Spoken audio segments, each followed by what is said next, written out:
Morning and welcome. I wanted to introduce myself while finishing my early morning workout routine. And one of the ways that I finish my workout routine is to go on a long morning walk near my home. You can probably see the mountains in the distance. The sun's about to come up. It's a really, really beautiful morning.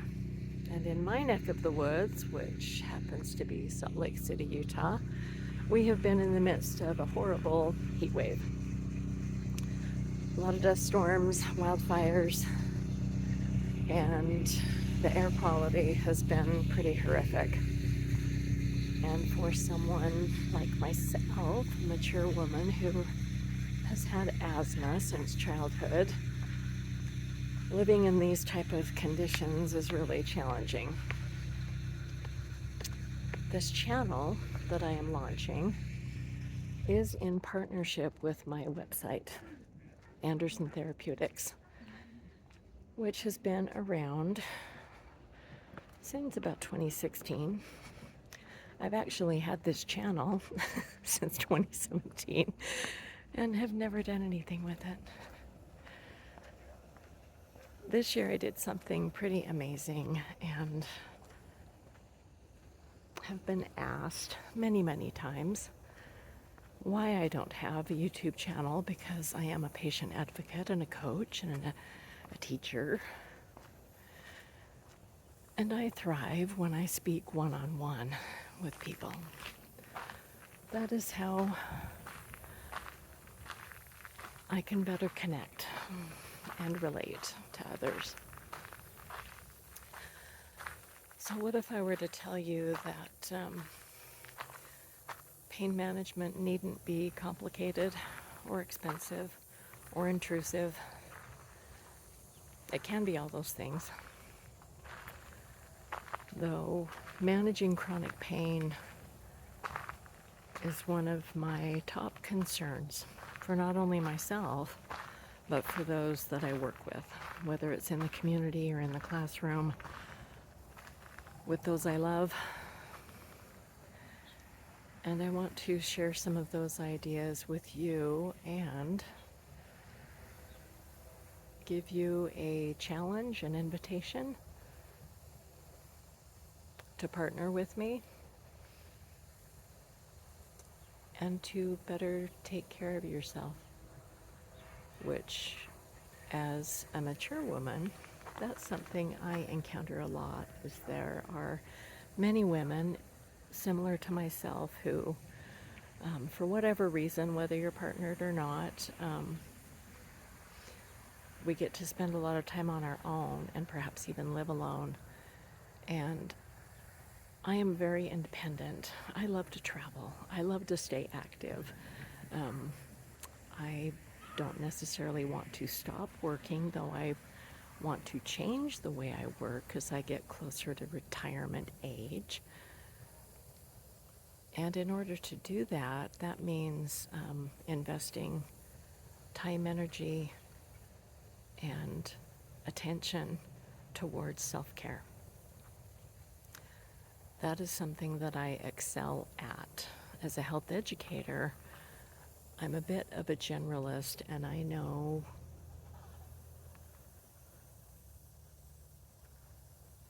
a little bit about a lot of things. As a alternative healthcare provider and a teacher, there are some topics that I am an expert on. Those are parts of the reasons why I created a website, why I have written a book, and want to bring that conversation to more people via YouTube and take that next step to better educate, to better connect, and share a few things with you that may help you. This isn't a substitute for medical advice by any means, As I said, I'm an educator. I'm also one who has what they call a medical home, where I partner with the healthcare providers that I trust, that I value, and we work as a team to help me better manage my health, because outside of any medical appointments, well checks, those type of things, at the end of the day, it's me taking care of me. It's how well I can follow directions, be the good patient, and it benefits me because I don't like being sick. I don't. I've had some nasty surgeries and faced some even life-threatening illness before, and it's horrifying. You may have as well. I'm also, as a person living alone, I stay very active and work multiple jobs because I don't know how it is where you are, but housing's really expensive. And because I like to travel, that means I need to make sure there's enough income coming in. And I'm not afraid of hard work. I'm okay to take on those extra things if it means that I get to have the quality of life that I'm comfortable with. Though to do those things, to be able to work multiple jobs, to work out every day, to avoid getting sick, that means that I am goal oriented and that I have a routine. I have methods that work for me, and I enjoy sharing them with other people because they might not perfectly work for you, or perhaps there's a little bit you can take from my tips that could be a fit in your world. I want to share a story with you, and something that surprised even myself, because I am fairly attuned to my health and listen to my body. I am one who chooses to manage pain in the least intrusive way possible, because I would rather be very present and know how I feel rather than to be numb. I have had to use extreme pain methods that, sure, after a surgery, those type of things, yeah, maybe needed something stronger. Do I like the side effects and the numbing, dopey? No, no, not me. So back to my story. What happened this year is that because I knew 2025, big year for me, I am an April Fool baby, for real, that turning 60 this April was exciting, a little not sad at all. I'm not the type of woman who's embarrassed about my age. I see age as something to celebrate. I lovingly refer to this time of life as crone stage, and I see that term as a badge of honor. I'm so glad that I made it this far. And so to celebrate, one of the things that I was going to do for myself was to travel abroad more often. I have one grown son who's brilliant, as all mothers are going to say. He's amazing, very supportive. He's been independent and on his own since he was 19. I'm very proud of him. He works for a firm that allows for international travel, and he has been telling me for years, "Mom, you need a passport," because he knew how much I love to travel, though it seemed daunting, it was frightening. Throughout most of my adult life, I've been taking care of other people. course, taking care of him, and just with all of the circumstances and work, relationships, all those type of things, there was never the time, the money. It felt so far out of reach for me. Well, in the last 5 years, a lot of things have changed in the world generally, let alone what's been happening in my world. And so I got a passport a few years ago. The first trip I took was on a tour with people I knew and trusted, and we went and toured the ruins at Teotihuacan. Life-changing. It was miraculous. It was absolutely breathtaking. I was in awe of the architecture, of the history. And I was glad I took a tour with other people. The last couple of years, because I do like solo travel, I often prefer my own company. I've taken care of so many people for so long that doing things on my own is liberating. It's just, it's relaxing. I like to be able to do my own thing and not have to be the worrier, the fixer, the caretaker, all those type of things. And it feels indulgent. It feels like I'm on a spa retreat, the life of the rich and famous or something. I don't know. Something that I didn't think I would ever be able to do. So it's been a real gift for me to be able to do those things for myself and feel confident doing it. Well, because even though I live in Utah, where gambling is illegal, I do like to drive to a border state, buy a lottery ticket or something. And I like slot machines. So one thing that I wasn't even aware of is being able to earn cruises. So that was new. Excuse me, my nose always runs in the morning. Before I took a casino cruise, I actually splurged. I had received a bonus, and because I love Disney so much, I treated myself to a Disney cruise to Alaska. That was the first big trip I took on my own. I joined some groups, on some meetups and that type of thing, and it had just fabulous dining partners and made some long-lasting friends. It was beautiful. I knew Alaska was on my bucket list, and I thought if I'm ever going to take a cruise, it will be on Disney. Highly recommend. It was very expensive, especially as a solo traveler, because you pay double occupancy. This year, since I had the casino voucher, and I am a fairly quiet person. I mean, I enjoy entertainment and music and that type of thing, though I abstain from alcohol only because I tried it when I was in my 20s. It's not my thing. It's expensive.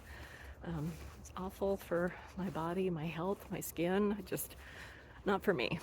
So definitely a party type cruise wasn't on my list. And another place I wanted to see, which this voucher allowed me to do, was to cruise from Boston to New Brunswick, Canada. A place in the world that I never thought I would be able to travel. I've been to Boston before. Boston's beautiful, walkable. I would love to be able to go back to Boston to spend more time there someday. So on this cruise, because I already had a lot of travel plans set up for the year, I decided that I was going to try and make this cruise as budget friendly as possible. So the airfare getting to Boston was a little much. I had some credits, so that was I did that. Ended up just, getting there the day of the cruise, which isn't always suggested, but I got a flight guaranteed through Holland America, so that way they're not sponsoring me. Um, New to this, trying to figure out how everything works on YouTube. Um, got to the airport, just, got to the port and everything. But rather than book excursions, I'd been following some other, cruise channels and that type of thing. And a lot of the recommendations were to DIY, and just do my own thing. Well, I'd never been to Canada before. I mean, the only time I've been in other foreign countries, I was either on a tour or with someone that I really knew and trusted. Like in April, my son took me to Japan. It was amazing, but I would have been horrified by myself. A little overwhelming. So in Canada, I thought, okay, jet lag wasn't as rough as from Salt Lake to Japan. And the very last port, it had been really foggy all night, and hearing the foghorn on a cruise ship, neato. So I'm dressed for the weather. I have, the proper shoes on, all that type of thing. And I thought, no, it's going to be me, the backpack. I had a map and an idea of a few things I wanted to see in the port. And one of the points of interest is called Reversing Falls. So it was a short port day. So we got there at 7 a.m. and needed to be back on board at 1:30. So I thought, okay, well, I'll just walk and see what I can see. And it was fairly hilly, and since it had been so foggy, and the port area had not necessarily cobblestone, but definitely like brick pavers, so I saw a few people intentionally sliding, younger people, and people like me who, I have artificial hips, so a fall, not a good idea, especially by myself in a country where I've never, cities I've never been before. Didn't want to receive medical care on the cruise ship.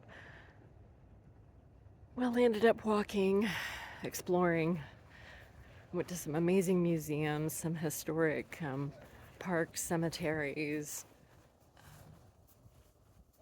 I'm one of those nerds that I could just go to, museums and find historic markers, and I'm content.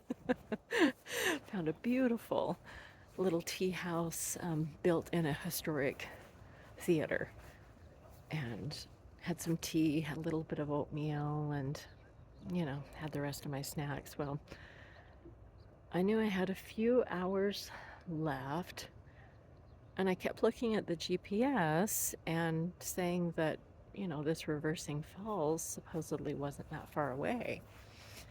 Well, I start walking, and GPS, obviously, I don't know, refresh it or whatever the case may be. Walked along the harbor, saw these amazing things. And remember, I mean, I'm by myself. So I've never been there before. I've just got some rain gear on and a little drizzly, and got my backpack, and I'm thinking, God, what if I get lost? Or maybe I'll just get there and then, I'll catch an Uber back to the ship. And I'm in Canada, so, I'm assuming they have rideshare. I'm just going blind, walking along. Pretty soon, I'd been walking for a while, and I thought, this isn't 15 minutes away. So I found a hotel, went in. The manager was very kind, brought out a map and showed me that, no, it was a lot more than 15 minutes. I had a lot longer to go. And I thought, well, I've come this far. I still have some time before the cruise ship leaves the port. So I kept on walking. Got there. It was amazing. Reversing falls is terrific. Um, and then I went into a restaurant, was asking them about the vegan options. That's another thing that has been part of my life for the last 10 years is a plant-based diet. Um, so I'm talking to the hostess at the restaurant and then asking about some rideshare. And she gives me this blank stare and then shaking her head. And she says, that won't be available from here. You need to get back. Open up all the apps and not available, not available. And I thought, I am not going to hitchhike in a strange city. I wouldn't do that here at home. Um, and I thought, okay, well, I better pick up my pace. And then I was a little worried and fiddled with the phone, figured out what the heck I did wrong with the GPS. And thankfully, I got back to the ship in plenty of time. And I felt good. That was I mean, I'm fairly active, I'm strength trained and do cardio and all that type of thing. And because of my meal plan, that was one thing my surgeon had told me after hip replacement is that my main goals were to not fall and maintain a lean weight because excess weight on a natural healthy joint isn't the best idea, and on an artificial joint that could be really detrimental to a healthy future. And I don't want any more of those surgeries. They were awful. So I'm all hyped up, and I had long since went through all of my snacks by the time I got back on the ship.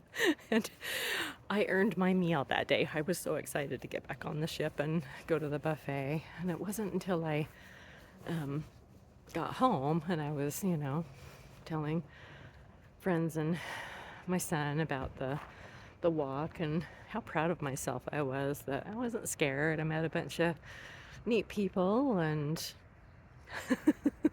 did everything on my own. Woo. And I mapped it out, and I walked over 9.2 kilometers in a short amount of time for me. And I mean, I've been a hiker and I used to run track when I was a young woman, but I mean, I'm 60 years old. It was really liberating, and I was proud of myself that I did that. And I'm sure there's a lot of you out there that travel and doing things on your own and being active, all that type of thing. That isn't amazing for a lot of people, though. On this cruise ship, the majority of people on the ship honestly were mature adults. That was one thing that I did like about this cruise line, and I would cruise with them again. There's a library on board that actually accepted signed copies of my book, so it's part of their floating library now on this Zwitter Dam.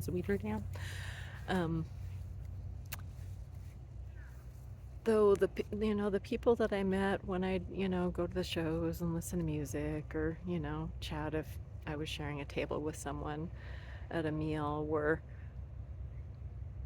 people who were talking about being careful or walking slow or getting on the tour bus. Now, I've been on plenty of tour buses. I don't want to, there's nothing wrong with the tour bus, though they are expensive and you miss out on a lot of things as far as I'm concerned. I mean, there were some neat excursions I could have done, though. To say that I can't or I shouldn't that's counterintuitive to me, because I want to send the messages to my body that I can do these things and honor my limitations. I saw many people getting off the cruise ship that were looking at a set of stairs or and granted, I mean, I can't speak for others, so everybody knows their own abilities and what they can and can't do. I'm glad that I challenged myself. That's the point that I'm wanting to make here, is that I took it upon myself to venture into an unknown. And as a woman, I'm very safety conscious. I'm very aware of my surroundings. And because I do field work, I do drive a lot for my job, and that I am managing multiple chronic conditions, ensuring that I am safe and okay is important to me and to those who care about me. So my invitation to you is that what if I were to tell you that there are 4 proven methods to better manage chronic pain that are less intrusive, really inexpensive, and things that you can incorporate right now. And many, if not all of them, don't necessarily have contraindications. Remember, as I said, this isn't a substitute for medical advice. These are things that have worked for me and things that I recommend as an educator, as someone who has taught at the academic level, and someone who has worked in a clinical setting. I know the limits of my field, and I also run these ideas past my healthcare providers, which I suggest you do as well. So one thing I have on my website that is free that I want to talk about today is the brochure that I have. I don't know how well that shows up on here. It is the 4 proven methods to manage chronic pain. The PDF is for free on my website, and I'll put that link below. One of them is my number one go-to. That definitely helped me when I received my hip replacements. And I say that plural because after the first one, I would have never thought. I mean, I was in my mid-40s.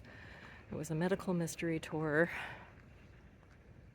unknown etiology on many levels. Wound up with the hip replacement. A year later, needed to have the second one.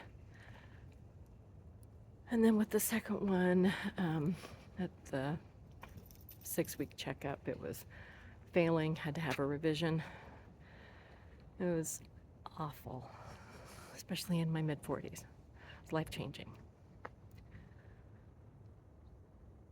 The number one pain management technique that saved me during those 3 surgeries, before, after, certainly during my recovery time and since, has been acupuncture.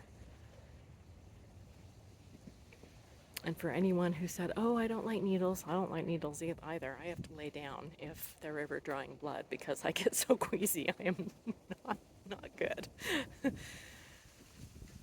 My maternal grandfather told me about acupuncture decades ago. He was one of those progressive guys that was not afraid to incorporate alternative remedies alongside Western. And that is the approach I've taken throughout my adult life, is to take alternative methods, even though it took me a while before I was ready to try acupuncture. But when you're, desperate times call for desperate measures, and acupuncture seemed desperate for me at the time. And once I experienced it, I thought, oh, why have I waited so long? There is a national cooperative available in the U.S. called POCA. It's the People's organization for community acupuncture. The clinic that I have available to me in Salt Lake, they truly saved my life. And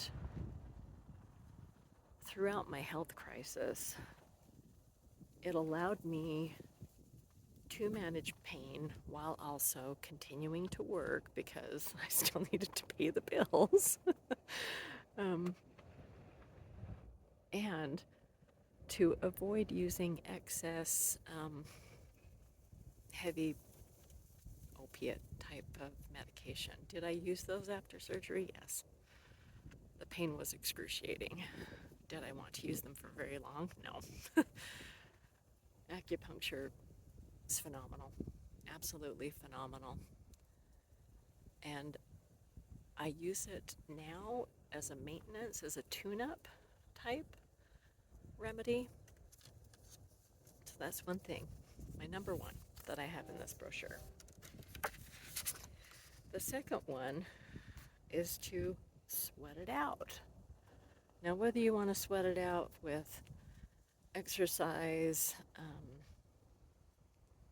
lately with the heat wave here, I've had no problem just sweating it out, going about my normal day, and living in a historic home that has no air conditioning, so I get really creative with fans and ice packs. But I love my home, so it's okay. I make do. The summer doesn't last forever. I do live in a temperate climate. Saunas, mineral pools. Anyway, to sweat and detox. And again, that may or may not work for you. It works for me. And contrast bathing to go from hot to cold.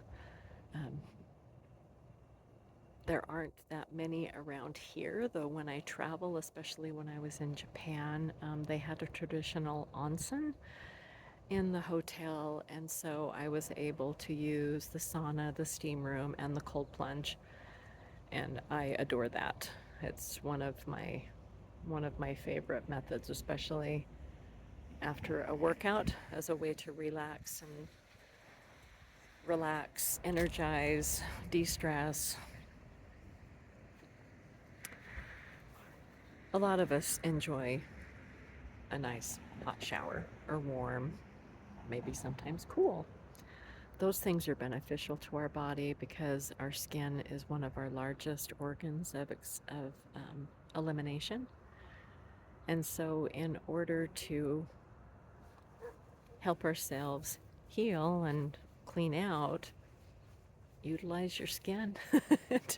We sweat for a reason. I mean, deodorant's great to a degree, though. There's no reason to stop a natural part of our body because it's happening for a good reason.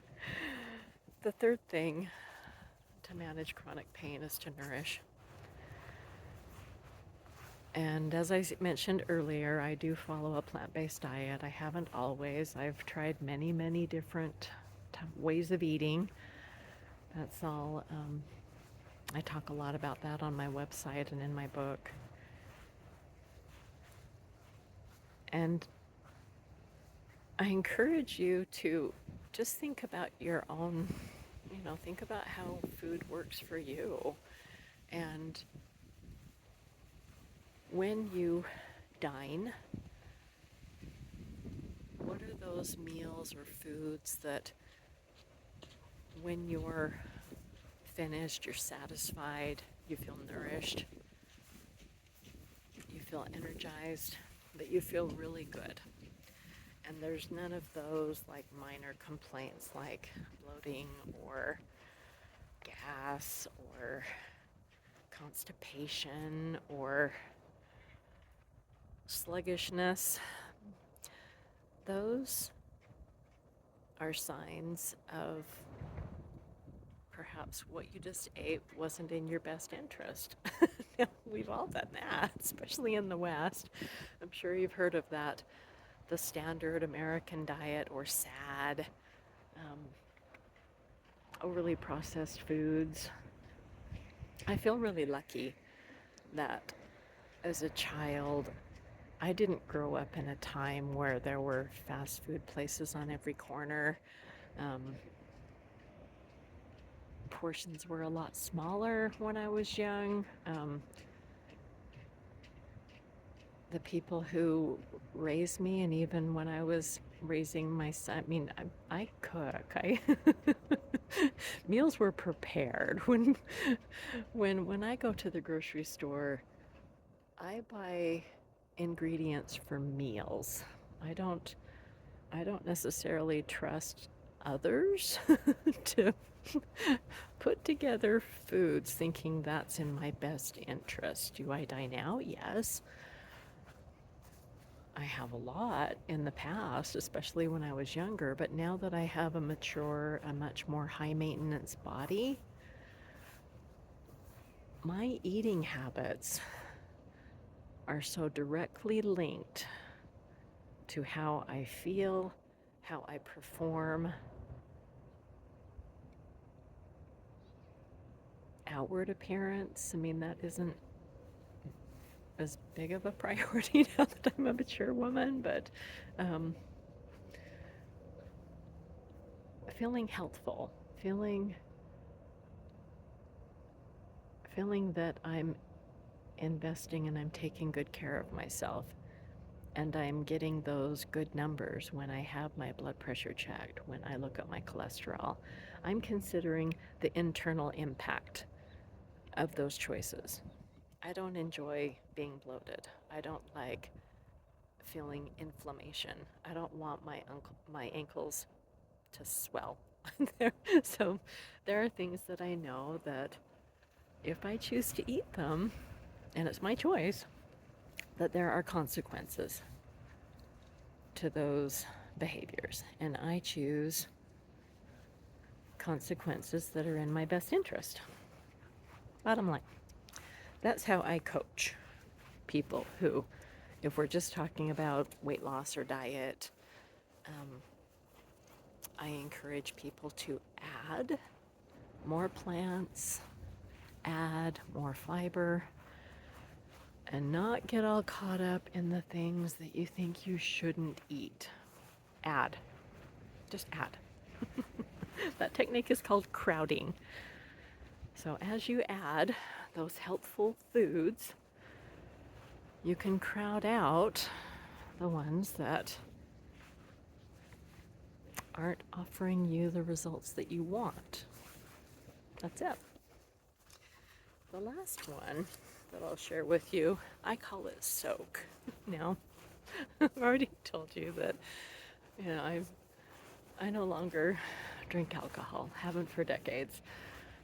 Though there is a cocktail that I enjoy for my body. I guess it's kind of a mocktail. So here's the mixing a cocktail recipe for your body that I'll share with you. So you're going to start out and pour warm water into the tub, a basin, and then shake in some Epsom salts. If you want the scented ones, that's great. I choose just plain old Epsom salts. The ingredients will be on the package. Depending on the size of the tub or if I'm just soaking my feet, the amount varies. And then you stir, okay? So you've poured, you've shaken, and now you stir. And then you soak. Now going to a natural mineral pool, I adore. Those are some of my favorite travel destinations, or anywhere that I can find a natural mineral pool from the earth. So restorative, absolutely miraculous. It works for me. The soaking method, the mixing the little cocktail for your body at home, this is something I really enjoy and something I like to do when I travel, and the hotels have the bigger bathtubs, the deeper bathtubs, and someone else to clean them. Always tip. always tip. Worked in service industries before, so yeah. Some people don't like the tipping culture, but that's a whole other discussion. So those are my methods here. My four proven methods to manage chronic pain. I invite you to become a more active participant on your journey to improved health. And if you've liked what you've heard, please like, subscribe, and come back. Have a good day.